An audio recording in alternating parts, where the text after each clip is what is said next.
arms of mine, they are lonely.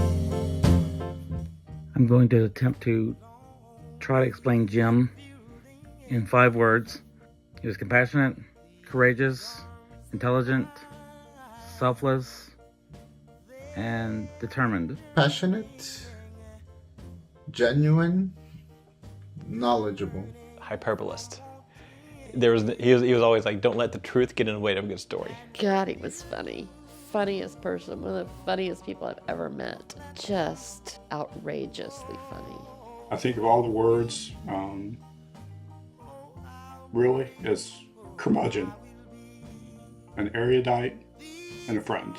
I didn't like him when I first met him. So I'll never forget the first time I met Jim and Sophia. They had moved into the neighborhood, and we had a community block party. My kids were young, and they were having a water balloon fight, and my son Linus threw a water balloon at Jim, and Jim turned and double flipped him off. And my son Linus had never been flipped off before. I think he was maybe 10, and he was just like, oh, just had no idea what to do. And so we went running to his mom, told his mom. And my wife is from Long Island in New York, and is Irish and Italian, and Jim did not get on her good side. And Jim loves Ellen, and so it took a while to kind of repair that relationship. It's always the complicated ones that really like make an impact, you know, and sort of leave a mark, you know. And Jim, he is loving, he is kind, but fuck, he's complicated. One of his superpowers is he was able to read people and his friends very well. He was definitely the truth teller for those around him that he cared about. He did not hold back on feedback, and certainly made you feel very supported and cared for, but also he would kick you in the rear end and tell you that you're doing something wrong, and that was okay. When you need him, he's there, right? And even when sometimes you didn't think you need him, he's there, and he's like, and he's looking out for you. He's looking out for you in ways that you didn't know you needed to be looked after. My team was based out of Mexico, and I was used to my team being belittled or having to prove ourselves before we can really get to work. And with Jim, that was not necessary. So one of the things that many people say is that Jim was sharp or rough around the edges. And so everybody knew that about Jim, that Jim just would not shy away from what he saw and what he felt. What made Jim unique was he had a quip ready for every statement and every moment.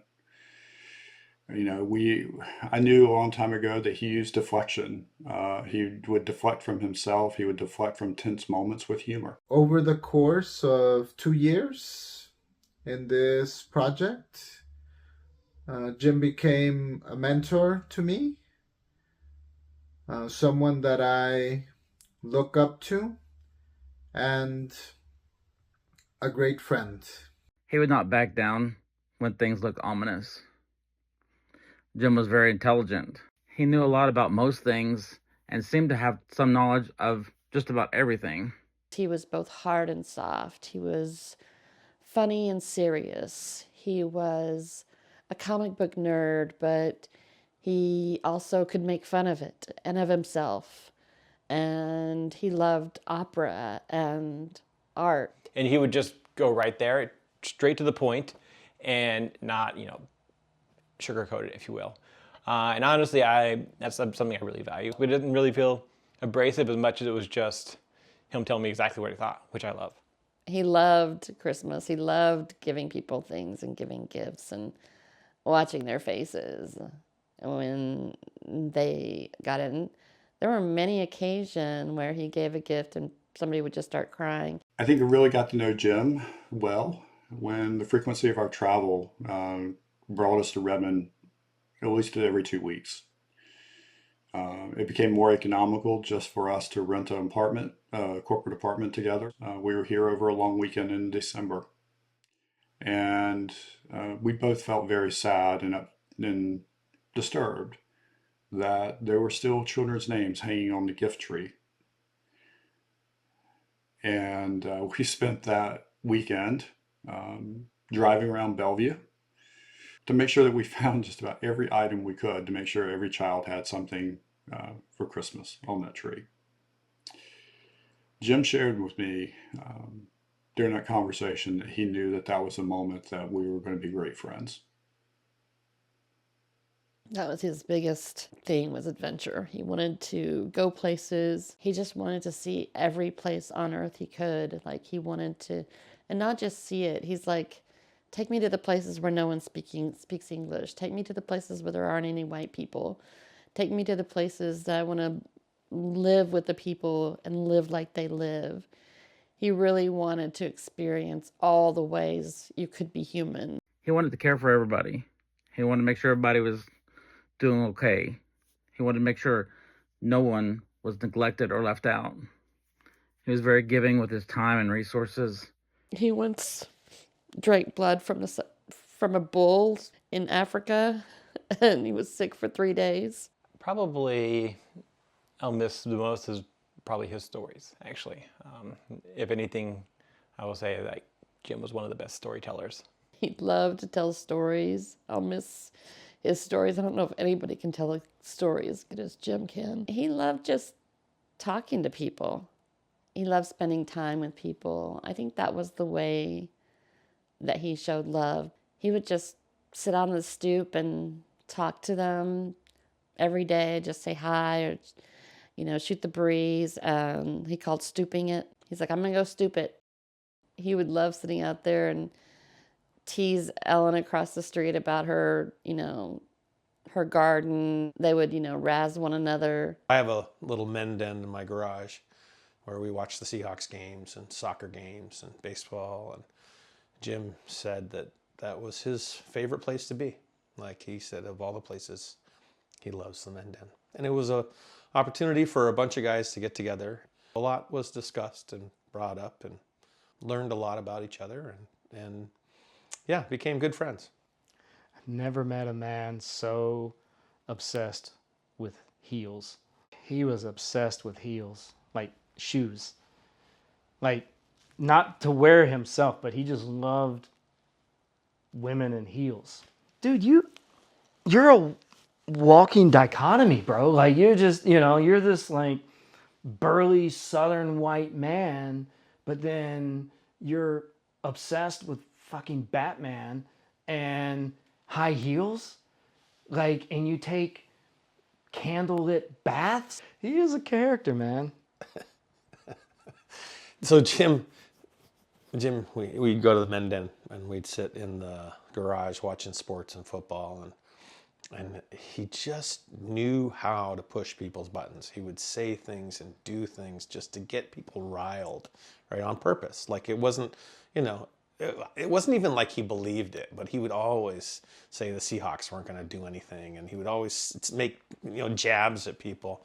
And one day he comes in wearing a hat, and he'd worn the hat before, but now this hat was the same logo but different. And it turns out that he had grabbed Sophia's hat, and Sophia's hat had a little triangle in the back of the hat where the ponytail would come out. And oh my God, the boys in the den just went after it. And we laughed and talked about that hat. They would rub the little hole behind and make really lewd comments and just kind of figure out ways to push back on him. But again, he was one that did a lot of ribbing, but was one that could always take the ribbing as well. He wanted people to have experiences too. He wanted people to try new things. He went on a hunt for Singapore crab, and he finally found a lady who had a food cart for a while who did Singapore crab, because he had talked about it for years and he wanted everybody that he knew to try it. So we ordered a big catering event from her of Singapore crab, and we ate it in here. in this dining room, and he just wanted people to have experiences. He wanted them to experience different things that, get outside their comfort zones. If you weren't ready to go on the ride, you better get ready, because he was going to take you on some experiences you never thought you would be on. He was coming from the corporate world, and he was really good at his job. Like, everybody talks about how good he was at his job and how committed he was to his job. During Katrina, created, I don't know if it was an app or a program, or he created a way for family members to find family members. And that had a huge impact on the people that were there, because at the time they were putting up Post-it notes trying to figure out how to find each other. And so, I've heard Sophia tell stories about that. Oh, you're married to that Jim Carroll? And, yeah. I was so attracted to someone who lived so out loud, someone who lived like vivaciously and was curious about everything. Jim, like, I gotta come back to Sophia. Like, Sophia was the greatest thing that has happened to Jim. I mean, everybody talked about how Sophia softened him. I think he softened and I toughened up, is how we changed each other. I learned how to look at the world with like wonder and awe in a way that I don't think I had before. I also learned how to age, like, and also stay young. I feel like he taught me the lessons of a paradox, of two opposite things both being true. And like, I think someone said that you're not fully human until you can live between those two things. And Jim taught me that. From what I've heard, he was a lot less sharp or hard or brittle or brutal in the last few years compared to his other times when he was younger. And at Microsoft, I know people were scared of him. He would often mentor some of the kids in the neighborhood and tell them, look at me as an example of what not to be. But he's also told me that, I wish I had met some of the men in this neighborhood, and I think they would have made me a better father and a better man, with their humility and their kindness and their generosity, and that I knew men could be this way and it could be okay. He really struggled with showing vulnerability, as I think a lot of men do. And so I was really grateful for him to finally say, Jeff, I love you like a little brother, And he said it often. It felt great to hear it, but it also I was just grateful that he finally strong enough to feel vulnerable in front of me. I think he would want to remember that, and for his sons to know too that how much he loved and adored them and how much he wanted to be a better father. I think carrying the legacy of storytelling, I think the reason he loved comic books so much was because they told stories in ways that were accessible to people who might not have had that access in other ways. And they told the stories of, the underdog. And I think he would want people to remember that legacy of fighting for justice, of fighting for the underdog, of fighting for, right versus wrong, of doing things for people who had less, and finding justice for people who were in trouble. And if anything, he felt very strongly about doing good in the world for people that had less than you did. And I think comic books taught him that at a very young age. And I think he would want people to talk about that, and want people to talk about not what he did, but what those stories meant. And I think he would want that carried forward, and for me not to tell too many embarrassing stories about him. He was stoned and sneaking across the yard, our neighbor's backyard, with a pie, thinking he was stealing the pie, and everybody was sitting there watching him. Three of the neighbors were like, "Jim, what are you doing?" He was in slow motion, kind of running across the yard. But he hated me to tell that story. Like, I told him the last time I told it, I was like, "Okay, I won't tell it anymore for a while." But I want you to know that it's adorable. Jim was very selfless. He would put other people first. During the last conversation I had with Jim, he was not doing that great, but he was concerned about me. It wasn't until he was gone that I've realized how much encouraging and praising others, even in a backhanded way, was part of the character of how he cared for others. What made Jim truly unique was his humanity and his openness. Jim made me feel comfortable as a person that tends to be anxious around other people, but that hides it really well. Jim was like an emotional anchor. We're all going to miss him a lot. Love you, Jimbo. He was a pretty amazing man, and we will miss him. I fucking miss him, man. I fucking miss him. Jim taught me not to paint everyone with a single brushstroke. You can be a lot of things. He was complex. I didn't really know what it meant to love someone completely with the bad and the good until I met Jim.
Stories, and you know I tell them right. I remember you and I when I'm awake at night.